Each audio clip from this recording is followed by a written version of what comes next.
Hello there guys, and welcome back to another review, and today I will be taking a look at the Southland Replicas Diprotodon. Now Diprotodon, which name means two forward teeth, is a genus of marsupial that lived in the Pleistocene epoch 1.6 million to 44,000 years ago in what is now Australia. Now, it is in fact the largest known marsupial to ever live on the planet.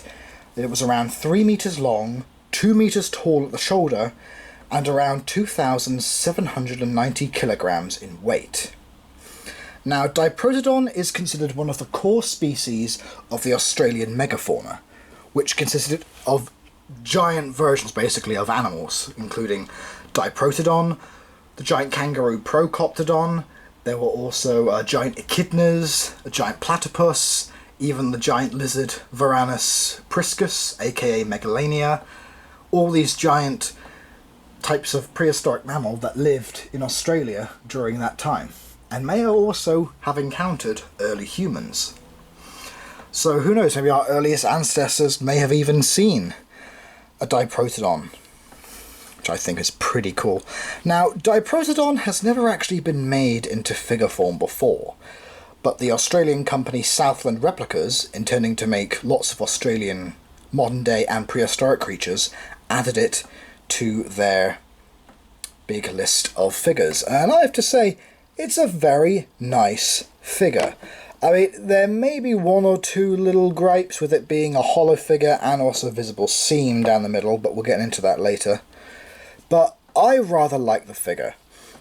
Without further ado, let's take a closer look. You can see the head sculpt has been very nicely done. The eyes have been nicely done. The ears, got the nostrils there. It's a nice sort of... I like how you can see there on the snout, sort of a nice fur detail there on the top as it transitions into skin.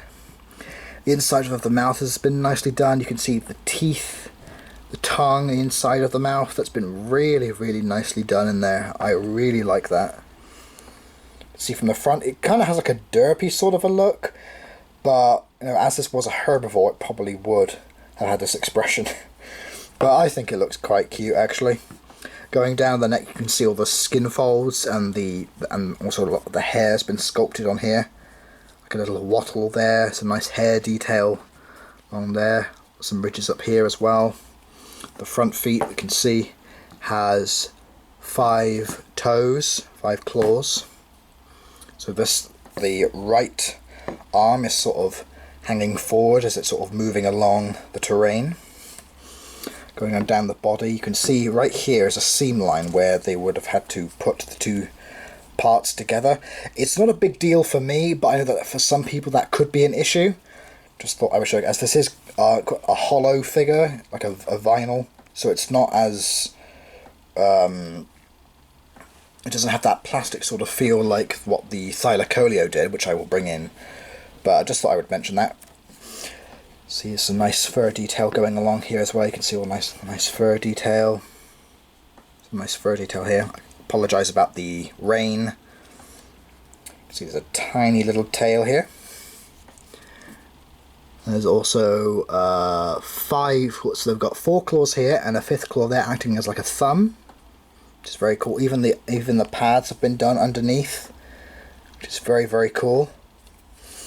Right here is where the pouch would be, as this is a marsupial, and in fact this does say it is a female on the tag. If I just bring in the tag, it says here Southland Replicas Diprotodon female. So I don't know if there's going to be a male version, but I think it's pretty cool that it's a female, because that way they can sculpt the pouch in, which is very, very cool. But yeah, there's a lot of nice fur detail in here, and also the coloration is quite nice, with this sort of beige, cream, white, black and brown. I think they contrast very well with each other. Definitely feels like a coloration that would suit a giant wombat out in the Australian wilderness. So yeah, I think this is rather cool. Yeah, I think she is a very nice figure with a lot of nice detail on her. And just for a little comparison, here is the previously mentioned Thylacoleo that I have reviewed. I think this would actually be around sort of life size, I think. Thylacoleo was about half the size of the Diprotodon, and this guy would have actually have hunted animals like Diprotodon, so I think it's pretty cool. Maybe she could be defending herself against the Thylacoleo, or you could even have it on her back, sort of trying to attack her. So I think that's very, very cool. I think these two look really, really nice together. And I hope Southland Replicas continues making a lot of the prehistoric megafauna of Australia. I'd love to see a Procoptodon figure, even the giant echidna. That would be pretty cool. So yeah, I think this is a rather nice figure. I can't for the life of me remember where my American friend got it from. I think you can find it online, maybe to Jenkins or Dan's Dinosaurs or something, I'm not sure. But I know that you'd probably have to get them from Australia. They'd have to be transported from Australia over to here.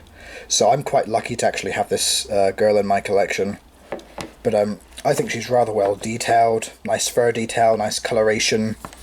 She might be a bit of a sort of a vinyl or hollow figure, but that doesn't detract from the figure personally.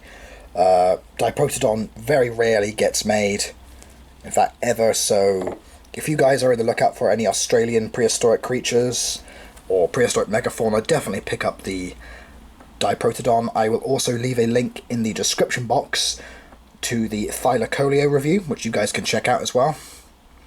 So yeah, I mean, maybe even Collector or Safari could do a Diprotodon. That would be really cool to give this girl some company. But yeah, so I hope you guys have enjoyed this little look at the Southland Replicas Diprotodon. So I hope you guys have enjoyed. Please like, comment, subscribe. Please take care. Please stay safe. And please wear your masks. Thanks, guys. Bye.